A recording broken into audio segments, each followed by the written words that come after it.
네, 하나 에어로스페이스가 뜻밖의 3조 6천억이라는 최대 규모의 유증을 하면서 투자자들이 조금 뭐 분노 아닌 분노를 했었었는데 이게 다 그 상속을 위한 빌드업이 아닌가라는 비판을 했었는데 회장님께서도 이걸 인지를 하셨나 봐요. 네, 그래서 그거 아니다. 그 유증이 진행되기 전에 정리를 하겠다라고 해서 지금 지분을 상속을 하기로 했다는 뉴스가 어제 나왔습니다. 자, 그러면 이게 이제 하나에 대해서 얘기를 좀 해봐야 되는데 경영권 때문이 아니라고 일단은 말씀을 하셨고 행동까지 하셨습니다. 그러면 이제 유증은 정말로 하나 에어로스페이스가 해야 될 일이 너무나 많아서 캐파를 늘리기 위한 순수한 의미의 유증이라고 이제 봐도 되는 걸까요? 평론가님께서 어떻게 보십니까? 근데 일단 이미 일은 벌어지지 않았습니까? 네, 뭐 그렇기는 하죠. 그 에어로스페이스의 1조 3천억을 네. 어떻게 보게 되면 진짜 그 주주들의 몫인 돈을 가지고 네. 도대체 몇 명이 그걸 결정했는지는 모르지만 네. 전체 주주들의 어떤 동의도 득하지 않은 채 왜 하나 에너지와 그다음에 하나 임팩트가 가진 하나 오션 지분을 샀느냐? 그게 불과 이 하나 에너지하고 하나 임팩트가 23년도에 산 거예요. 대우조선 해양할 때. 그 당시에 19,150원에 샀어요. 네. 주식. 근데 이걸 갖다가 얼마에 인수를 했습니까? 58,100원 주고 인수한 거예요. 뭐 그 얼추 한 3배 정도 더 네. 주고서 인수를 네. 했습니다. 그리고 나서 그 돈 다 써버리고 나서 네. 나 돈 없으니까 유상증자 해야 되겠다? 이게 글쎄요. 그게 일단 어떤 설득이 될지 그건 제가 생각하기에는 어떤 명분을 내세운다고 하더라도 사실은 설득 자체가 안 될 거라고 저는 봅니다. 네. 예. 그리고 경영권 승계 때문이 아니라는 거를 증명을 하시려면 유증되기 전에 상속을 진행하는 게 아니라 하나에너지나 이런 지분 매입했던 거를 차라리 취소하는 게 오히려 진정성을 보일 수 있을 것이다 라는 이제 평론가님께 말씀이 계셨고, 그러면 김원식 평론가님께서는 이제 이거 어떻게 해석하고 하나의 최근 움직임? 네, 사실 최근에 우리가 고려 아연 유상증자 같은 경우도 논란이 됐어요. 논란이 돼가지고 이게 금감원에서 이제 고의를 알리지 않았기 때문에 이게 문제가 됐다라고 하면서 부정거래다. 정권사도 이제 방조한 혐의가 있다 이렇게 이제 강력하게 또 태클이 들어간 상황이었고, 또 금감원이 두산 로보틱스와 두산 밥켓 합병 같은 경우에도 이걸 제동을 시켰거든요. 네, 그랬죠. 그래가지고 뭐 영업 적자를 내는 두산 로보틱스가 뭐 정말 안정적인 수익을 내고 있는 두산 밥켓을 합병한다. 이거는 사실은 주주들 입장에서 봤을 때는 난리가 날 일이었기 때문에 그랬죠. 이제 금감원이 또 이거에 대해서 계속 또 요구를 했고, 또 이복현 금감원장 같은 경우에도 문제 제기를 했거든요. 그러니까 이런 사례가 있었기 때문에 유상증자를 잘못하다가는 큰일 나겠다라는 생각을 김승현 회장이 하지 않았나, 이런 이제 생각이 들고, 그냥 그대로 추진했다가는 계속 이제 문제가 될 가능성이 있다라는 걸 좀 인지를 했다. 전 그렇게 생각을 하고 싶습니다. 네, 그런 상황들 때문이라도 지금 이제 정면 돌파하는 모습을 좀 보여주려는 게 최근에 이제 증여 결정이 아니었겠느냐라고 이제 두 분께서도 거의 같은 시각을 보여주시는 것 같은데, 자, 그러면 일단 승계는 됐습니다. 승계는 이제 어떻게 나눠주겠다 결론이 다 나왔고, 그러면은 하나그룹에서 화명자의 그 경영 승계 구도가 이제 좀 더 명확해진 거죠. 명확해진 거고, 그러면 이제 하나그룹도 이제 SK그룹처럼 이게 누구는 이거, 누구는 저거 딱딱 나눠가지고 따로 하면서도 같이 하는 뭐 이런 형태로 그 증여를 이제 승계를 마무리할 거다라는 게 이제 느껴지는데, 이런 형태로 간다고 보는 게 뭐 크게 무리 있는 해석은 아닌 거죠. 당연히 그렇죠. 네. 이미 뭐 분할은 거의 다 끝났다고 봐야죠. 뭐 네. 방산이라든지 조선은 첫째, 그다음에 둘째는 금융, 셋째는 레저, 그다음에 뭐 이런 거 유통, 뭐 이쪽으로 대충 어떻게 보게 되면 좀 교통 정리가 교통 정리를 갖다가 어느 정도 해준 느낌은 사실 납니다. 근데 앞에 얘기로 사실 돌아가서 이게 기존에 이제 그 어떻게 승계를 할 거냐는 거는 시장에서 한 3가지 정도 시나리오가 있었어요. 그 중에 이제 사실은 제일 부담이 많이 가는 게 하나 일가에 제일 부담이 많이 가는 게 지금 같은 방식이에요. 증여를 했을 때, 그러니까 증여세를 내게 되잖아요. 그렇죠. 그 일부에서는 그러니까 이거 깨끗하게 된 거 아니냐라는 식으로 사실은 얘기합니다. 그게 한 2,200억 정도 되니까요. 이걸 내야 되니까 이제 부담을 갖다가 어떻게 보면 하나 일가가 완전히 그걸 갖다 부담을 지고 이걸 갖다가 하겠다라고 한 건데 만약에 하나에어로의 어떤 그런 어떤 이전에 벌어진 어떤 행태들이 없었다라고 한다면 그 순수하게 대해서 지금 의심하는 사람들 시장에서 아무도 없을 거예요. 그렇겠죠. 야 진짜 하나그룹 잘한다 깨끗하다. 네. 근데 지금은 어떤 식으로 하냐면은 그 2,200 그게 뭐가 문제야? 하나에너지 IPO 어차피 추진하는데 네. 하나에너지 그 세용자분이 다 갖고 계시잖아요. 네. 그 IPO 하면은 뭐 2,200억 만드는 게 그렇게 어려워? 예, 뭐 그렇겠죠. 이런 식으로 이제 사실은 어떤 비판 아닌 비판들이 계속 들어가는 거거든요.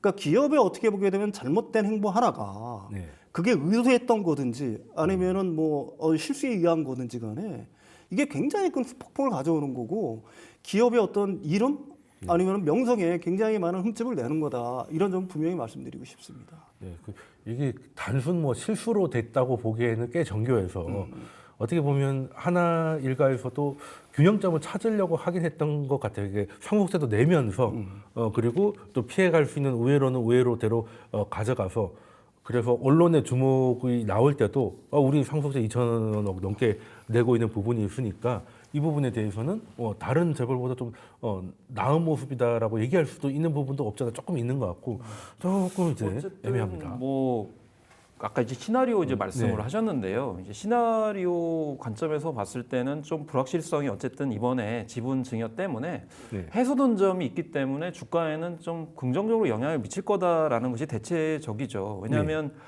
이 말씀하셨던 이제 새 아들이 한화에너지를 이제 100%뭐 어쨌든 가지고 있지 않습니까? 네. 상장을 준비한다는 시나리오가 있었고 그러면 이게 한화 주가에 대한 타격이 있을 수 있다. 왜냐하면 한화에너지가 상장한 이후에 한화와 합병을 하게 되면은 이제 그룹 승계가 유력하게 이제 되는 거고 그렇게 되면 한화에너지 주가가 높고 한화 주가가 낮을수록 합병 비율 측면에서 이제 이 세 아들한테 유리하기 때문에 이런 시나리오로 갈 거다라는 것이 이제 많았어요. 근데 그 부분이 일단 어쨌든 간에 해소가 됐기 때문에 그런 점에서는 뭐 오점이 있죠. 오점이 있지만은 최악은 주가에는 아니다. 긍정적일 거다. 뭐 이렇게 예측할 수 있지 않을까 싶어요. 네. 예, 그러면 이제 하나 일가에서 가장 부담스러운 것도 좀 피하고 가장 우호적인 것도 좀 피해서 뭐 결과적으로 한 중간 정도를 찾긴 했는데 표면적으로 그냥 세금을 다 내는 그냥 깔끔한 방법으로 갔다고 말할 수는 없다. 사전에 좀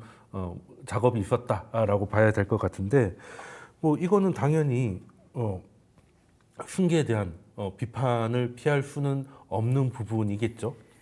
뭐 당연히 그런 거죠. 그 다음에 지금도 사실은 그 이번에 또 투자 계획을 또 발표를 했더라고요. 네. 근데 그 과거에는 3조 6천억 원 정도에서 이게 11조로 또 대폭 늘어났어요.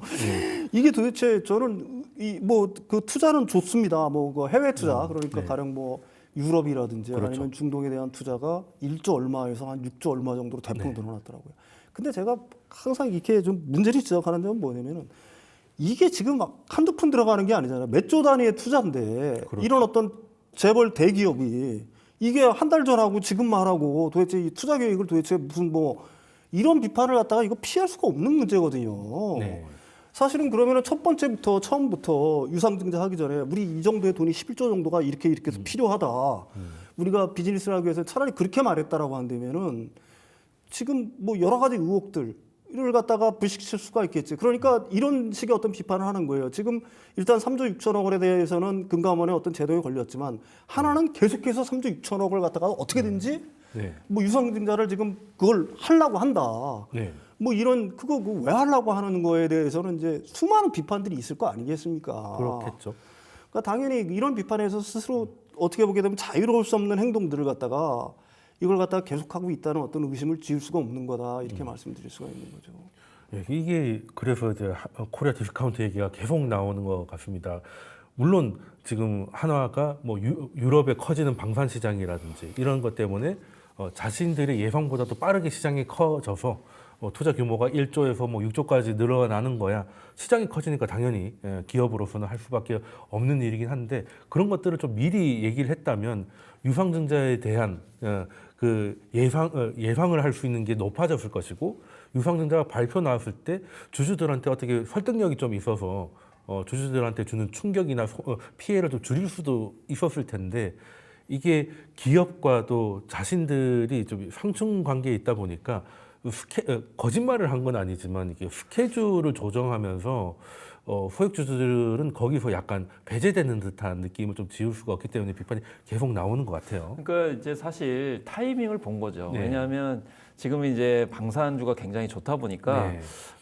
그리고 하나 에어로스페이스에 대해서도 지금 분위기 굉장히 좋잖아요. 네. 그렇기 때문에 명분이 있을 거라고 생각을 한 거예요. 그러니까 아까 언급하셨듯이 뭐 유럽이나 뭐 다른 나라에서도 굉장히 선호도가 높기 때문에 또 몇 년 전부터 계속 그 해외 진출이나 네. 뭐 공장 건설 이런 문제들을 많이 얘기를 했거든요. 그리고 올해도 뭐 주가가 굉장히 좋은 상황이고, 그러니까 이런 명분과 실제 계획과 이런 것들을 생각을 했을 때 이 정도 유상증자를 하게 되면 넘어갈 수 있겠지라고 생각을 했겠죠.